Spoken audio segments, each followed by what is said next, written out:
Hi, this is Alan Moore, Certified Financial Planner and founder of Serenity Financial Consulting. Thanks for joining me. One of the most difficult conversations I have with clients is about their estate plan. Talking about death forces us to face our mortality and accept the fact that the world's going to continue turning long after we've died. There are some basic estate documents that everyone needs to have in order to be sure that their wishes are fulfilled after death. There are also some other, maybe more advanced documents that you may or may not need. You probably want to talk to a qualified financial planner or an estate attorney about your unique circumstances. To get started, the first document that everyone needs to have is a last will and testament. So the will is a legally binding document that essentially determines where your assets go after you've died. So who's going to get your Corvette or your prized baseball card collection? Who's going to get the house? This is where you get to determine who's going to get your assets. This is also where you get to decide who's going to be the guardian of your minor aged children. So who's going to take care of your kids if you and or your spouse were to die. You can also attach a non-legally binding letter called a letter of last instruction to the will. This is your opportunity to make other wishes known, such as, your preferred funeral arrangements. Do you want to be buried or cremated? Things like that. Okay, so the second set of documents that you need to go get are powers of attorney. So there's two different kinds of powers of attorney. There's healthcare and financial. Essentially, these documents allow someone else to act as if they are you in the event that you can't act for yourself.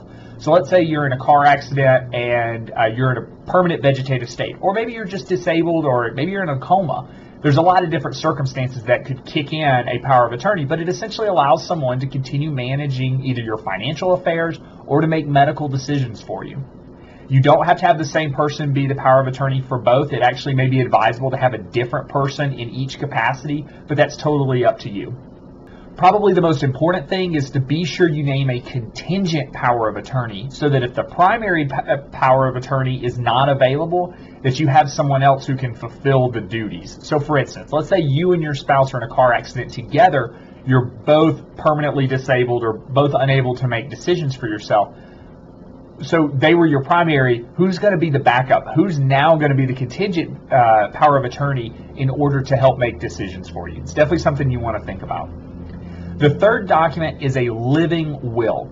So a living will allows you to make your wishes known concerning what type of medical treatments you'll receive in the event of different levels of disability. So let's say one may be permanent vegetative state, one may be, imminently dying, but you're not able for whatever reason to make your own decisions. It basically allows you to lay out your wishes. Do you want a feeding tube? Do you want to be resuscitated? Those types of things.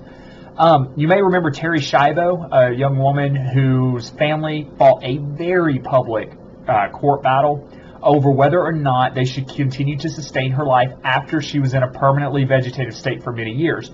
The parents said, well, her wishes would be to stay alive. Her husband said, no, her wishes would be to not be kept alive on ventilators and life support, and that sort of thing.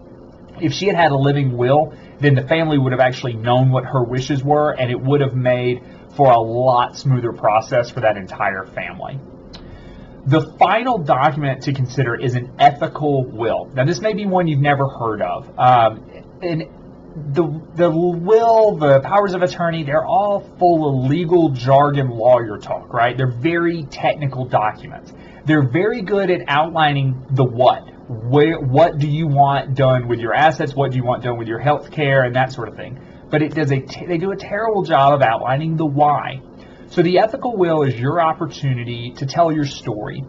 So for instance, a 90-year-old great-grandfather wrote a letter to his great-grandson who was 4 years old, and it was a letter about his 90 years of life lessons, and it was to be opened on the great-grandson's 20th birthday.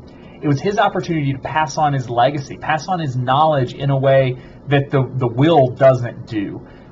This is your opportunity to explain why you left money to charity and not the kids, or why you maybe disinherited one child, or one child got more than another. It's your opportunity to outline the why. And it can be anything. It can be a recording, a videotape, and it can be a book that you wrote, or pictures, whatever you want it to be, whatever allows you to tell your story, the story that you would want told at death. So all of these documents are incredibly important for one simple reason. They help protect your family from it becoming a problem at your death. You don't want your family fighting over who gets the assets or who gets to make decisions for you, because if you don't make the decision now, the state will get to make the decisions on who makes decisions for you later, and they're not who you want to be deciding things for you. You want to go ahead and outline your wishes now so that it all happens the way that you would want it to in the event of a severe disability or death. So what do you think? Do you have all of these estate documents in place? If not, is there a reason you haven't gone about getting them? Definitely feel free to share in the comments section below. So that's all I have for today. Thanks so much for joining me.